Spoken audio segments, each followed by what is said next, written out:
The easiest way to appreciate the moderating effect that water and water vapor have on climate is to look at the other planets within our solar system that lack either oceans or an atmosphere. The Moon is about the same distance from the Sun as is the Earth, but obviously, even to the layman, it has no atmosphere and no oceans. Without the moderating effects of oceans and or an atmosphere, daytime temperatures on the Moon exceed 250 degrees Fahrenheit, and nighttime temperatures sink below in the same amounts within the minus temperatures in degrees Fahrenheit. Observing with a critical thinking mind, the average temperature on Earth is around 61 degrees Fahrenheit. So, it becomes obvious then to be absurdity in the extreme to consistently make unsubstantiated claims that greenhouse gases make the Earth warmer than the Sun alone would make it. To the contrary of all this self-evident absurdity, if the Earth existed without a moderating atmosphere and a ocean, the Sun alone would make the Earth hotter during a 12-hour day and colder during a 12-hour night.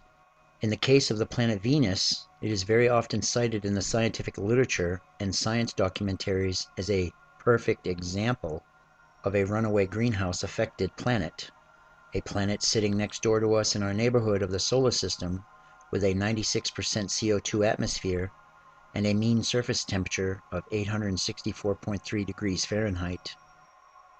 The surface of Venus is very much hotter than Earth, not because its atmosphere contains so much CO2, like the scientific literature and documentaries constantly claim, but because its orbital distance compared to Earth's is 30% closer to the Sun, with a planetary-wide atmosphere that is 90 times denser at its surface than Earth's.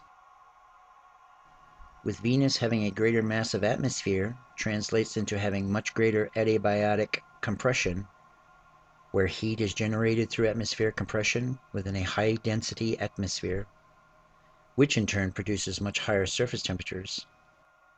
For an example, here on Earth, temperatures at Death Valley and the Dead Sea are hotter than anywhere else on our planet, because of having the lowest elevations than anywhere else on Earth relative to sea level, which all translates into increased adiabatic compression. Logic dictates then that it is the direct heat from the Sun that is creating the extremely high temperatures on Venus, which inevitably leads to a high CO2 content in the planet's atmosphere, and not the other way around.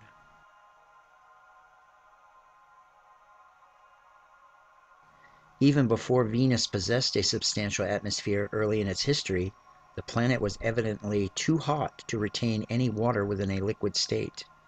Thus, there was not even a slightest of a chance of Venus coming close to having any ocean or oceans forming on its surface. Without oceans existing on any planet in our solar system to absorb CO2 and sequester it into sedimentary type rocks like limestone, which is a type of rock that is only formed within detrital type rock beds of a saline aqueous environment, scientific logic dictates that virtually all of the CO2 on Venus must reside in its atmosphere. By contrast, here on Earth, 70% of our planet is covered by deep oceans. 99% of the carbon on Earth is sequestered via seawater into limestone. Also, Earth's atmosphere contains only 0.04% of CO2, making CO2 literally a rare gas, which therefore has no significant effect on Earth's climate. To sum all this up with the quote of Dr. Frank Schnell, "The absence of any obligatory relationship between CO2 levels and temperature is evident throughout the last 500 million years, known as the Phanerozoic.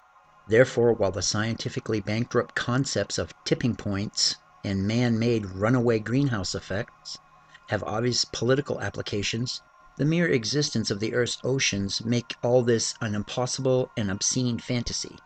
Dr. Frank Schnell.